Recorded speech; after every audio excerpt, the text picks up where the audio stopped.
Oh my god, hey, welcome back to my theatre-themed YouTube channel, or hello to you if you're listening to this on podcast platforms. My name is Mickey Joe, and I am obsessed with all things theatre. I am based here in the UK, but I travel frequently to New York to go and see as many Broadway and off-Broadway shows as possible. And ahead of my next visit back to Manhattan next month, about which I am very excited, and during which I dare say I may try and see this production of Waiting for Godot, I have been following it very attentively. If you don't know, I'm a professional theatre critic here on social media, and I am always intrigued by the critical responses to various pieces of theatre which I haven't seen. In the case of Waiting for Godot at the Hudson Theatre on Broadway, starring Keanu Reeves and Alex Winter, and directed by bold, visionary director Jamie Lloyd, very much the man of the moment, creatively speaking, after his work on Sunset Boulevard and Evita this summer at the London Palladium, I have been proverbially staring across the Atlantic Ocean with such profound curiosity. And I will admit that when it opened recently on Broadway to what I would characterize as mixed positive reviews at a glance,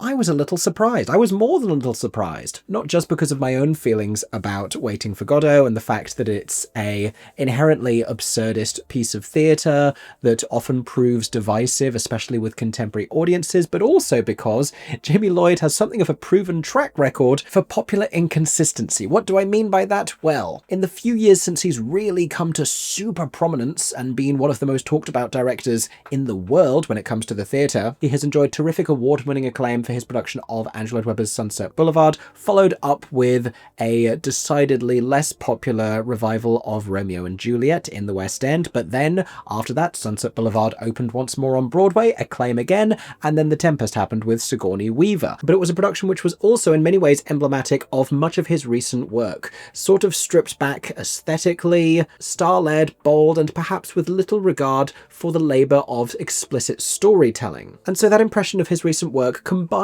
with the track record for productions over the last few years and the fact that it's Waiting for Godot, made me think that this seemed almost guaranteed to be something of a disappointment. And so, positive reviews, and I was surprised. And yet, this is a play that I personally and subjectively have such little enthusiasm for. I am still working my way up towards the idea that I would actually go and see it in my limited time in New York. And so to try and further convince myself today, we're going to read through some of those mixed to positive reviews and try and figure out from an overview of a whole bunch of different critical responses exactly what this production is like and what the general critical consensus is. I will try and infer from that whether I think this is something that I want to see, and you can do the same thing if you haven't had the chance to read the reviews already. So this is another Mickey Joe review roundup. We'll be reading from a handful of professional reviews, but there is always room to add more. Please feel free to share your thoughts and feelings in the comments section down below if you have already seen Waiting for Godot, starring Keanu Reeves and Alex Winter at the Hudson Theatre on Broadway. If I say Godot at any point during this, it's because I've spent too much time talking to my American friends about it. It's Godot. They say Godot in this version. It's Godot. Just embrace the fact that it's Godot, because the idea of whether or not it ought to be is honestly the most boring discourse we could possibly have about this play. This is already, to my mind,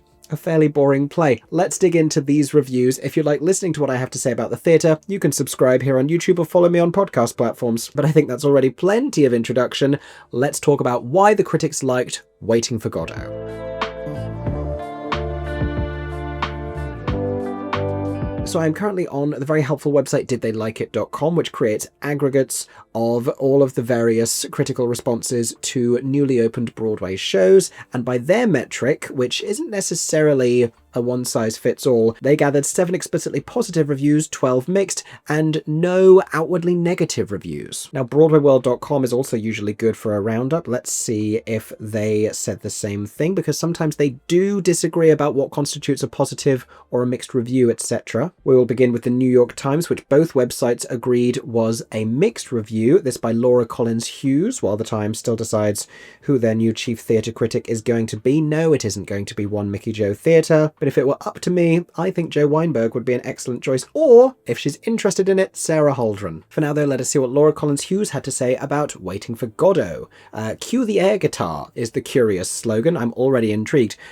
Jamie Lloyd's pristinely chic Broadway revival of the existential tragicomedy, it is that, casts the Bill and Ted stars Keanu Reeves and Alex Winter as Samuel Beckett's clowns. If you don't know, these two have starred together before on screen, and Jamie Lloyd loves to work with a celebrity, but more than that, loves to subvert their celebrity and do something that is sort of whimsical and self-referential. Does air guitar belong in a Samuel Beckett classic? I mean, I've seen it in The Seagull and Shakespeare at this point. Honestly, we may be reaching the moment in theatre where air guitar is no longer a ironic contemporary subversion. It may be the sort of millennial cringe answer to that. The raison d'etre of the current revival of Waiting for Godot, as I just explained, is the public reunion of the actors who portrayed them in a series of popcorn movies, starting with the 1989 time travel hit Bill and Ted's Excellent Adventure. And here they play Vladimir and Estragon, described as a weathered pair inhabiting a void that they cannot escape, parting and reconnecting again and again. They have been together seemingly forever, a bowler-hatted double act. It's a little bit like The Good Place if you wanted to kill yourself. Carrying on, Reeves and Winter indulge in a burst of air guitar Bill and Ted style. The riff is a surefire crowd pleaser and may be equally sure to rankle the purists. Already I have heard some of them grumble rather fiercely. And I think for what it's worth, in 2025 and on Broadway, where any play revival sort of leans towards the more commercial anyway, I think the audience members that need to be won over and converted to the idea of Waiting for Godot probably outnumber those who are going to be purists about it, meaning that a production that goes out of its way to try and win them over and to try and find what little charm it can in the Beckett of it all is probably on the pathway to success. And the notion of crowd pleaser and Waiting for Godot in the same sentence is already something of a surprise. If the show briefly acknowledges what it means for much of the audience to see Reeves and Winter together again, echoing their big screen history as they portray a different pair of friends, what of it? Clowns are meant to colour outside the lines. And dangerously, this already has me a little bit intrigued about seeing the show for myself. Oh no! Who could have anticipated that this would happen? Now this is what I really want to know. Jamie Lloyd's pristinely chic-looking production, which opened on Sunday night at the Hudson Theatre, breaks some other rules too, right from the start. There is no customary tree as part of the scenery, for one thing, and no country road. This Dee and Go-Go while away their endless days inside a kind of tapering tunnel that has an enormous gaping mouth at the downstage end, where they perch on its lip, nice and close to the orchestra seats. This is one of the first images of this production which was made public because it was seen during the curtain call, and my first connection to it was the end of the Grease movie when they're in the crazy house doing You're the One That I Want, only bigger and more desolate looking. Other people say it looks like a human orifice and not one that you usually talk from unless you're not saying anything of particular value. And again, having not yet seen the production, I'm not sure that I have connected to a real clarification on what the meaning of it is supposed to be, if indeed it is supposed to mean anything, this set design by Jamie Lloyd's frequent collaborator Sutra Gilmore, other than perhaps the possibility that it's musing on the inherently circular nature of the plot, perhaps. Noted here, visually striking spareness is a hallmark of Lloyd's work with Sutra Gilmore. Exquisite minimalism is what New York audiences have seen them make together in Sunset Boulevard, as well as A Doll's House, Cyrano de Bergerac, and Betrayal. Intelligent, star-powered re-envisionings all. This is a Jamie Lloyd supporter here. And yet, we said this was a mixed review, here it comes. What's curious in Waiting for Godot is that the textual distillation we have come to expect from Lloyd is largely missing, so is his interpretive stamp. In short, what is being said here is that he isn't finding an awful lot to say in the text, and you wonder whether the excitement about doing this and directing this was, let's get Bill and Ted to do Waiting for Godot, end of sentence, like enough money made, enough creative inspiration fueled, or whether he had any sort of further emotional and intellectual attachment to the text and some sort of idea about where it was going to go. Because the thing that you need to know about the Jamie Lloyd rehearsal room that I have heard from actors and creatives who have worked with him is that it very much gets devised during that process. Unlike a lot of other directors, he doesn't necessarily arrive armed with a very strict set of instructions as to what this production is going to be. He empowers his actors to play in this sort of a free playground space. They are not sitting and reading at tables. They are mic'd, moving around a rehearsal room and inferring and devising and creating the piece as it's going to be. And it sort of takes shape in that moment. So months ahead, when this was already selling tickets for its first preview performance, who knows if Jamie Lloyd had any idea about what this was going to be. As this critic from the New York Times goes on to say, for the most part, he doesn't seem to have anything to say. That's disappointing on its own because the play needs strong directorial focus to land with any force. I agree, but particularly so at a time when surely a good chunk of the populace could identify identify with Didi and Gogo's sense of exhaustion, futility, and despair in the face of a relentlessly brutal world. In short, a lot of New York is significantly depressed and would more than likely vibe with a production of Waiting for Godot that held itself up as a giant theatrical mirror to reflect that anguish back at them in pursuit of some sense of catharsis, or at the very least, recognition. I am intrigued by this paragraph, despite Lloyd's practice of doing away with props, famously, which results in the genuine fun of watching Reeves eat an invisible carrot and talk with his mouth full. The production feels cramped inside its wooden tube. It's wooden? It's a wooden tube? Now I think it looks like a toilet roll for an enormous, enormous toilet. When the passers-by Pozzo and Lucky steal the show, you know something has gone seriously awry, and Pozzo and Lucky, deftly melding the comical with the alarming, saunter right off with this one. Let us read a different review. Let's go to one that is explicitly positive, because I'm curious.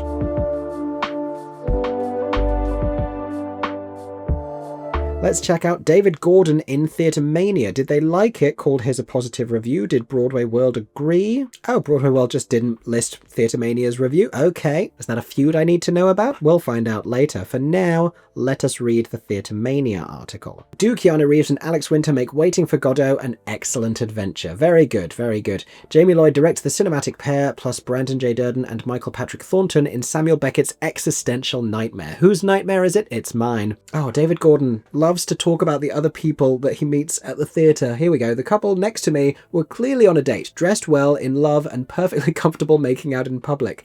10 minutes into the show, she was checking her email. By the time Act 2 started, they had vanished. This is the positive review? They obviously spent a lot of money, Center Orchestra, Row G, seats cost $670.88. I do think when they're charging that much, there is no shame in pointing it out in a review. Mr. Gordon goes on to presume almost everyone in the Hudson Theatre came to see Keanu Reeves and Alex Winter in the flesh. The Bill and Ted stars hatched this production themselves. It was Reeves who first floated the idea to Winter and invited the hottest director around, Jamie Lloyd, to join them on an excellent adventure. And I'm instantly utterly fascinated about what may have inspired that idea in Keanu Reeves, and simultaneously just a little bit cynical about the possibility that that is something of a crafted PR story. In any case, the PR campaign has gone well, because that little nugget has made it into the Theatermania review, and there was also a little note in the New York Times review about the evident preparation that they had done. So everything that they are doing to try and tell the story of getting ready for this production is being noted by the critics.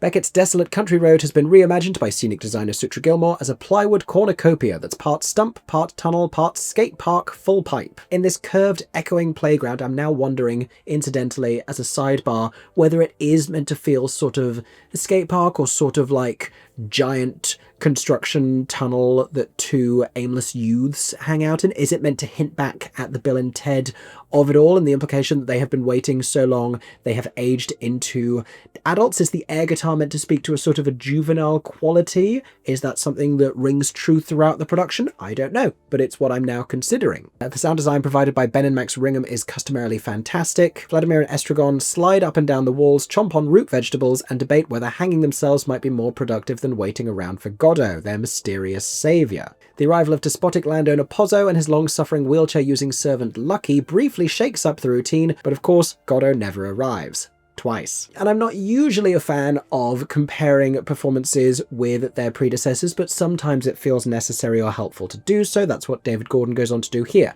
They don't have Michael Shannon's anger or Bill Irwin's facility with language, terrific Bill Irwin, or the sheer gravitas of Ian McKellen and Patrick Stewart. To be fair, few among us do. But those who stayed didn't care. They're there for the nostalgic feels that come with seeing Reeves and Winter in the flesh. You have sort of said that already. Lloyd hands it to us on a silver platter, complete with chest bumps and synchronized air guitar. He does have a sense of humour about his celebrities, hence Nicole Scherzinger doing Pussycat Dolls choreography as Norma Desmond. Bill and Ted are alive and well and switching bowler hats. Oh, this is interesting. There's a whiff of superficial vanity about it. The difference is that unlike George Clooney and Denzel Washington and Robert Downey Jr., whose Broadway turns last season felt like hard labour, Reeves and Winter are clearly enjoying themselves as they gleefully confuse the ever-loving shit out of their fans. Their chemistry isn't manufactured, it's the shorthand that comes with a friendship that's been running for decades. And when Ian McKellen and Patrick Stewart were doing Waiting for Godot, I believe in rep with No Man's Land, I think that was happening at the same time, or at least very much in proximity, it was playing on their established partnership and that the two of them had worked together before. Reeves does better with the comedy, particularly the verbal parrying. Winter is most at home in the sadness when John Clark's unforgiving light writing catches him just so, his face hollows out, like realizing for the first and millionth time that life is pointless. Ooh! Neither one of them is reinventing the wheel, and neither is Lloyd. Despite the absence of a tree, or maybe they're inside the tree, more thoughts about the possibility of the giant toilet roll. It's a relatively straightforward Waiting for Godot that's performed at an impressive clip and mostly lands the important beats without the slash and burn that's become Lloyd's trademark. Like in the previous review, David Gordon agrees that unsurprisingly the more interesting performances are provided by Durden and Thornton, two career theatre vets who are always a pleasure to watch. And it is a heck of a thing we have to acknowledge for established screen actors to be performing live on stage and to be doing it in Waiting for Godot of all things. Like, these are very exposing roles in a very exposing piece of theatre. And I have to say that didn't whatsoever feel like a positive review of that production, but instead one that let David Gordon's own distaste for Waiting for Godot, that was quite heavily implied, sort of sit there and exist notwithstanding, while he acknowledged the inevitable whimsy of this version.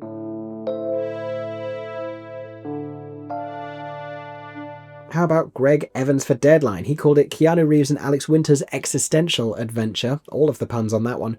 He said, of course it works. Two old friends known for their clownish escapades, always wanting to get back to somewhere they were, anywhere but here really, all the while using ever so odd verbiage to conduct idiosyncratic conversations that only sound a bit absurd on the surface, but actually speak to real emotion and maybe genuine friendship. I can't remember if the Bill and Ted movies were loaded with despair and suicidal ideation. I think not. I'll spoil it for you. They weren't to my recollection either. But the stars of those movies, Keanu Reeves and Alex Winter, probably had the chops ready to go as they demonstrate in Samuel Beckett's post-war classic, Waiting for Godot, directed by Jamie Lloyd and opening tonight at Broadway's Hudson Theatre. That is a hell of a first paragraph, and one that sort of feels like it could have been pre-written from the mind of a critic who immediately understood the connection between the Bill and Ted of it all and Waiting for Godot, and understood that this sort of made sense. Bringing his impeccable austere design and movement sensibilities to a play that has great use for them, Lloyd and his creative partners Sutra Gilmore, John Clark, Ben and Max Ringham, and Cheryl Thomas for hair and makeup design have created a production that's pure 20th century modernist elegance, all light and dark and ambient drone and forced perspectives. We have a lovely image of the set here taken by Andy Henderson, and then commentary. So, that set. On an otherwise dark, empty stage sits a tunnel, a very, very large, open-ended tunnel likely made of stone. They could not agree on the material of this tunnel. That I find fascinating. The end furthest from the audience smaller, the forced perspective to give it a sense of distance. A tunnel to what? Who knows? But a bright light does occasionally shine at the far end. Something of a heavy-handed metaphor, I expect. But, you know, we need to, at some point, try and explain what the hell this play is talking about. The staging takes some liberties with Beckett's stage instructions for a road and a tree. No road this, and we're only told the characters see a tree. When we meet the two, Reeves's Estragon is complaining about his ill-fitting boot, struggling to remove it. Nothing to be done, he says, in what may be the most concise opening line indicator in all of modern history. You probably know the rest, but I'll sum up best I can. These two starving, bedraggled, sometime acquaintances, sometime friends, ponder everything they can dredge up from their fading memories. Where were they yesterday? Why are they here today? We've sort of covered this ground already, you and I, tiny people in my camera, but I'm only reading through to try and get more of a sense of whether or not Greg Evans likes this play, because it sort of is beginning to feel like if you like this play, then you are going to find enough to enjoy about it, and if you didn't like this play in the first place, then you are doomed to still not. We're not really hearing an awful lot to suggest that this has the capacity to win over skeptics. They are waiting for Godot, a mystery man who at least Vladimir senses is the key to their lives. Neither has any idea what Godot will tell them, nor whether he'll even show up. Every day Godot sends an emissary to announce his arrival on the following day, and every day after the emissary arrives with the same message. What's a human to do but wait for Godot and pass the time in despair and hope against hope? Reeves and Winter use every trick in their respective books to while waiting. They argue, they make up, they hug, they bellow, and they show affection. They dance. They do the show's famous vaudeville hat swap, expertly, I might add.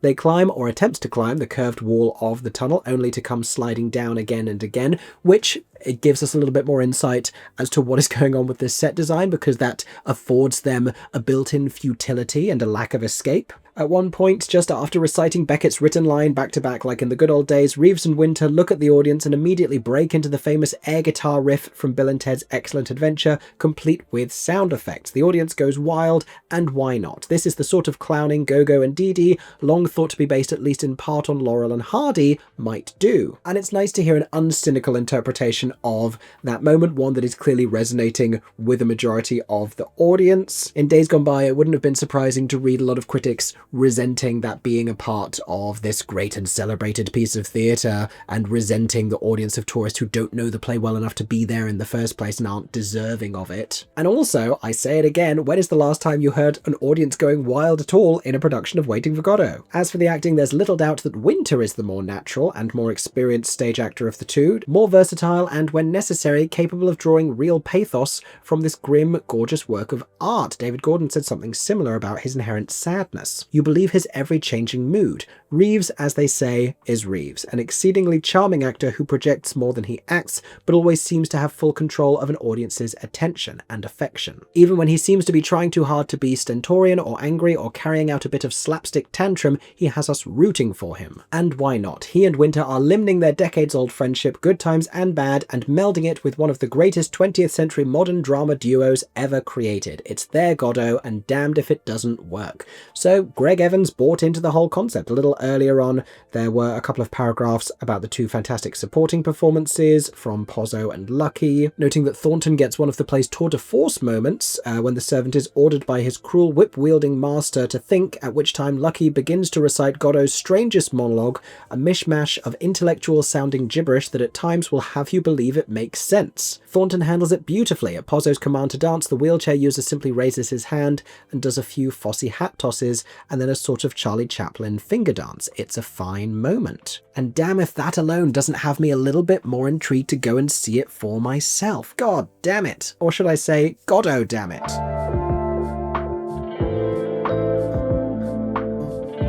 We've not yet read Sarah Holdren's review, always a fantastic read, in Vulture. When the inevitable Bill and Ted reference arrives in the new Broadway Waiting for Godot, Keanu Reeves and Alex Winter handle it with good grace. I won't say when, but for a flash of a moment, Samuel Beckett's immortal clowns, smelly and bruised, grizzled and incontinent, become wild stallions again. And of course, from a more skeptical perspective, the whole project could be described as cleaving close to the wisdom of the strippers in Gypsy, which is to say, a gimmick. Jamie Lloyd is, after all, the director who's brought us Charles Xavier in Cyrano de Bergerac, Loki in Betrayal. I had to think about that then, because we've just been talking about Ian McKellen and Patrick Stewart, and I was like, Patrick Stewart wasn't in Cyrano de Bergerac, it's James McAvoy Charles Xavier, who I never really think of as Charles Xavier. James McAvoy will always be James McAvoy to me, but he was a very sexy Cyrano.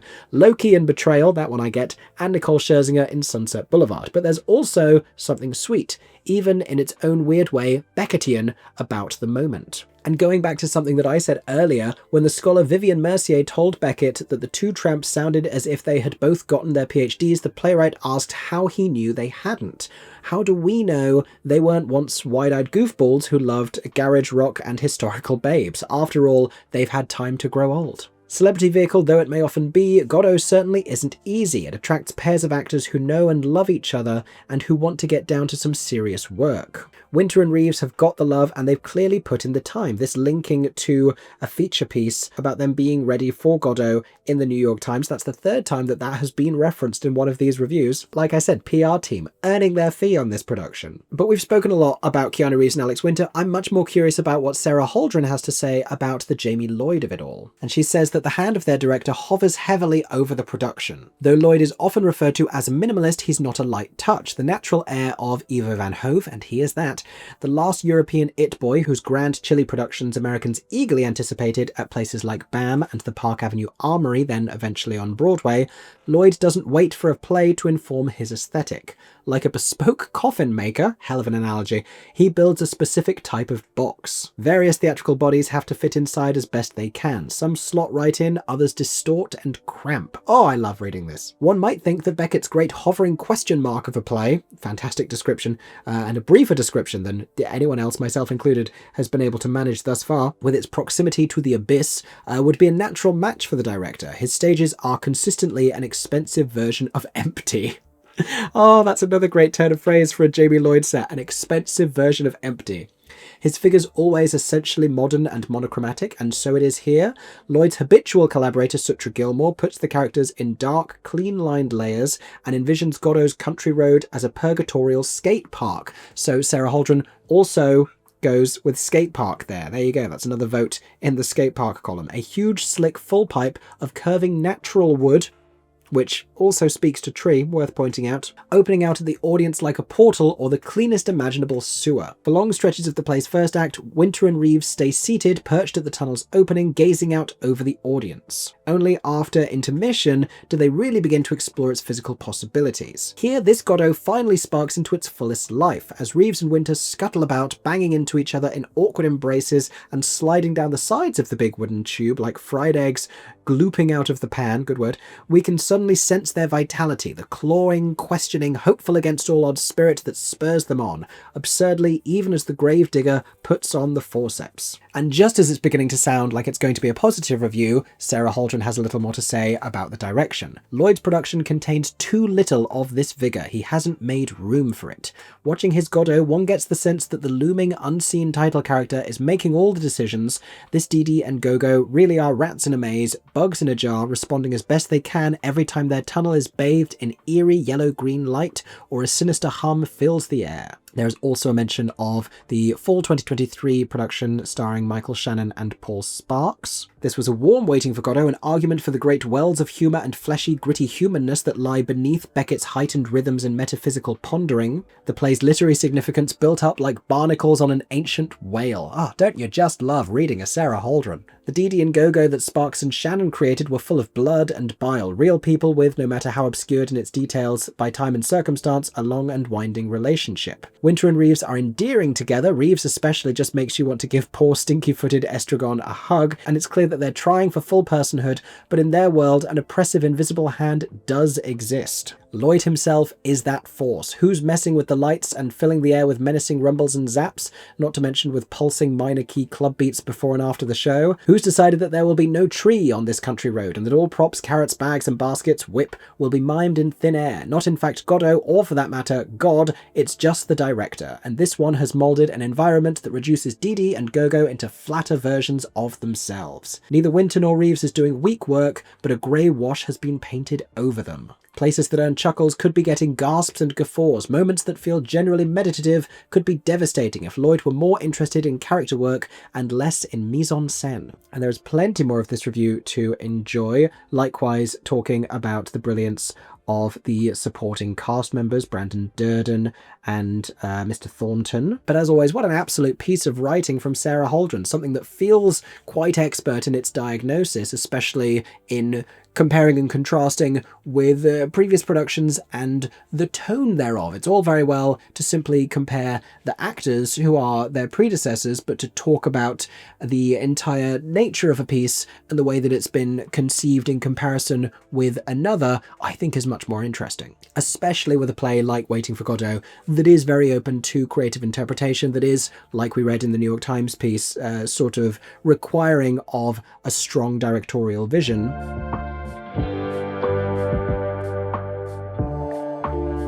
We have time, I think, to check in with a few more of New York's critics. Let's see what Johnny Oleksinski has to say in the New York Post. Like Sarah Holdren, here's a great one for a turn of phrase, though it is usually a very different kind of a turn of phrase. And to give us some greater sense of clarity about where exactly everyone is falling with this, the New York Post, one of the few New York outlets that actually does star ratings. We love them here in the UK. They aren't generally used on Broadway, but the New York Post does, though only out of 4. And Johnny has given this 2, which is not his harshest rating, though it would mathematically correspond to a 2.5-star standard here in the UK. I question whether it might just end up being a 3, because that's often what we tend to do. It is by definition middling.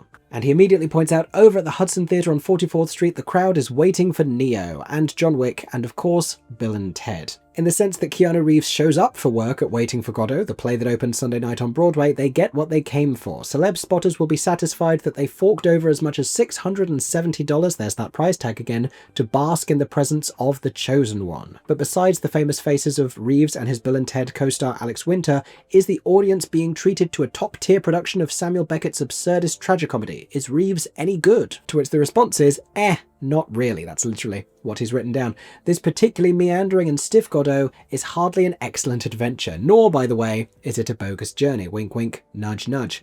It is, as Bill and Ted would say, most non-triumphant, mediocre, and the leads, one of whom is way out of his depth, we will find out soon I'm sure which, certainly face the music. The show could be about religion, war, politics, the meaninglessness of life, or nothing at all. Pick your poison.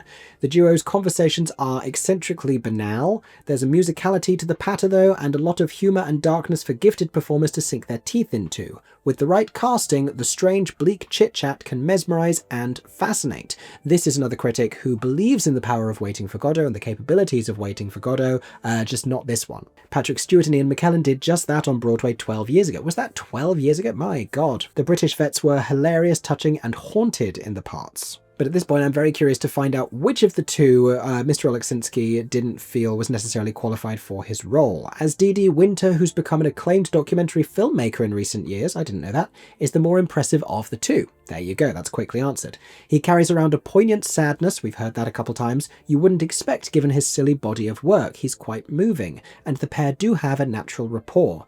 Reeves, on the other hand, is rough, and Mr. Oleksinski is a critic who, if he finds that about your performance, is going to let you know. He doesn't imbue any of Gogo's lines with meaning, only speed and breathiness. They're just memorised words that are read with the investment of stating one's social security number. The actor relies on a vacant stare that's money when he's playing an assassin on the big screen, not so much in live theatre. The guys race through dialogue, we've heard about the pace of the thing, like they have a train to catch instead of black SUVs idling outside. Act 1 is turned into a downer, who's on first. Likewise, he echoes the praise for Brandon J. Durden's pompous Pozzo and his mostly silent slave Lucky, played by Michael Patrick Thornton. Durden is appropriately blowhardy as the whip-wielding master, and Thornton, great as ever, has carved out a unique niche on Broadway. This is his second time being one of the best aspects of a classic play revival led by an action movie star. He was also in the unforgivably heinous Macbeth with Daniel Craig. I'd rather see Thornton above the title. I told you, if Oleksinski doesn't like it, he's gonna let you know. The other big name here for theatre fans is Jamie Lloyd. Now, Johnny was a big fan of Sunset Boulevard. He calls it one of the British director's recent triumphs. And I forgot, he also really loved Evita. But his work on plays like the torturous Romeo and Juliet in London, we are singing from the same hymn sheet there, that managed to sap the charm away from Spider-Man actor Tom Holland, is hit and miss. Acting aside, this is one of Lloyd's better dramatic efforts. He boldly does away with the typical Godot aesthetic of grey emptiness and an ominous tree in the back. Instead, designer Sutra Gilmore's set is a bright, giant wooden cylinder, that's another point for wooden, that looks like something Timothée Chalamet might pilot in Dune. There are none of Lloyd's usual screens or alfresco adventures either, which is to say actors leaving the theatre and walking around outdoors, unlike what the director did to Jessica Chastain in A Doll's House, which he makes sound like assault. He generally allows Reeves and Winter to actually walk around, but cool scenery doesn't go very far when one of the actors on it simply cannot handle Beckett. And there is some speculation as he also refers to the air guitar moment that after the audience laughed, I could palpably feel them wishing they were watching that instead, that being Bill and Ted. And I think it's probably the most discussion that Bill and Ted's Most Excellent Adventure has had in years to be invoked in all of these different reviews of a Broadway play suddenly reuniting its leading men.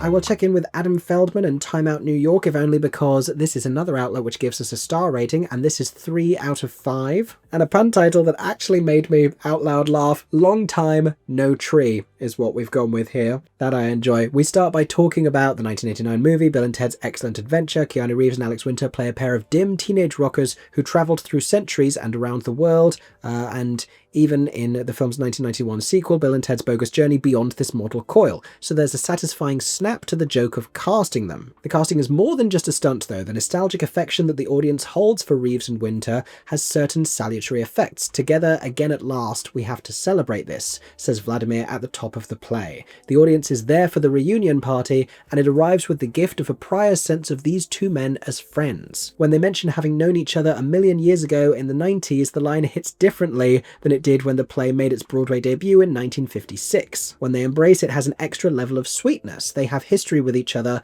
and with us.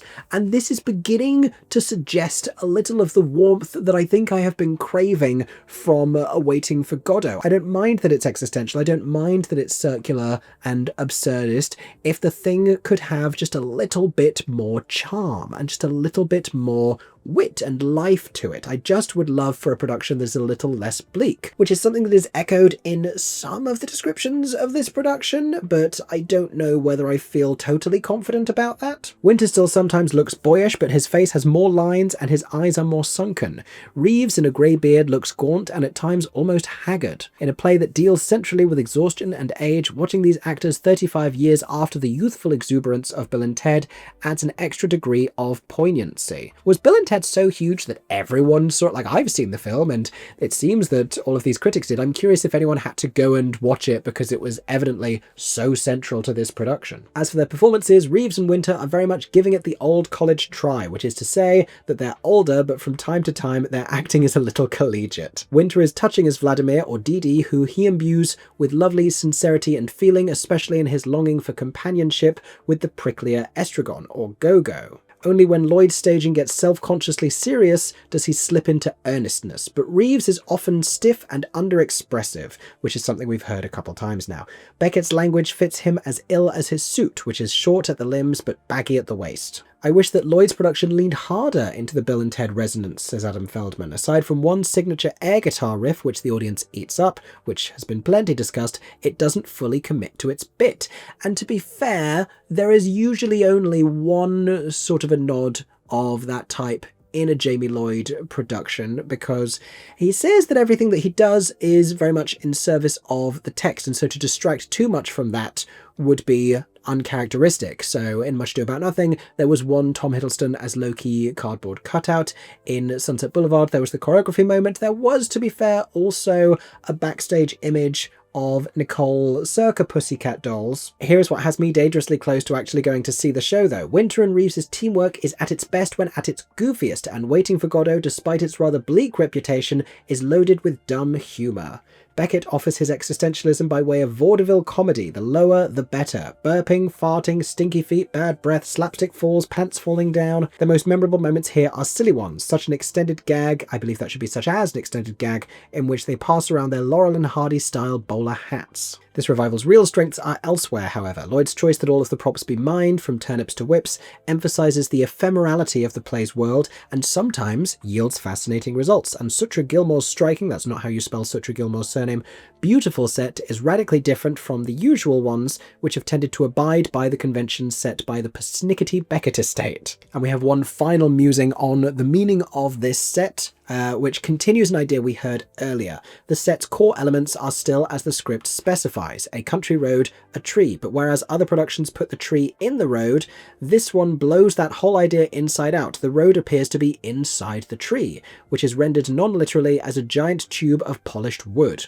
The passage of time is suggested by the movement of large suprematist shapes. And there's more to talk about here, including more praise for the two supporting performances. I do want to highlight this particular sentence: the pleasant prospect of seeing Reeves and Winter together makes this production to some extent critic-proof. And anyhow, this is a play in which critic is the worst insult that Estragon can think up. But although Reeves and Winter are the main reason most people will go to this Godot, no kidding, it is this revival's other assets, the direction, the set, and above all Durden and Thornton, that keep it from being an exercise in metastasis. Feldman concludes that this is a production worth seeing, but one nice thing about Waiting for Godot is that it just keeps coming. This is the play's third Broadway revival in the 21st century, and there have been numerous off-Broadway versions in recent years too. If you decide to skip this one, you won't have to wait very long for another. And I think a big part of that is that it's one of the most obvious plays to produce with a pair of dramatic actors. Just like how if you have two compelling musical theatre performers, you're going to want to do the last 5 years with them.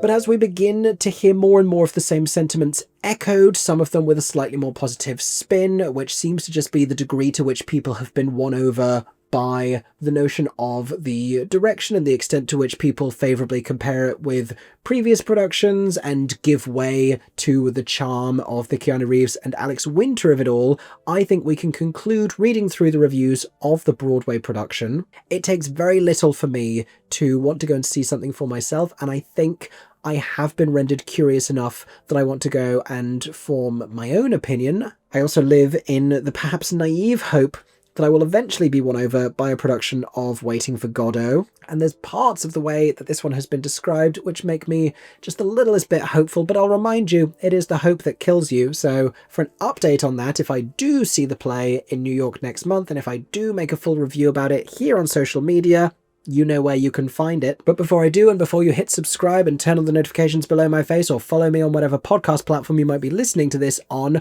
what I would love for you to do, if you have seen the show already on Broadway, is to share your own thoughts and feelings in the comments section down below. What did we think about Keanu and Alex? Did we think that one of them felt a little better predisposed to the role, to the material, than the other? What did we think of the direction? Did it have something to say? Did it need to have something to say? Have you seen Waiting for Godot before? Have you seen a better production? Let me know all of your thoughts in the comments as I continue to weigh my curiosity about this production with the value of a potential show slot. In the meantime, thank you so much for joining me and rounding up some of the reviews of the Broadway production of Waiting for Godot. What I will say is the production seems to be doing very, very well financially, with a terrific advance, and I wish them the best in these trying Broadway times. The one thing that does seem to be working consistently for producers and investors alike is star power, and if that's what it takes to turn Waiting for Godot into an unexpected Broadway hit in 2025, then sure. The entity known as Godot may in fact never arrive, but a recoupment on the show's capitalization just might. In the meantime, thank you so much for listening. I hope that everyone is staying safe and that you have a stagey day.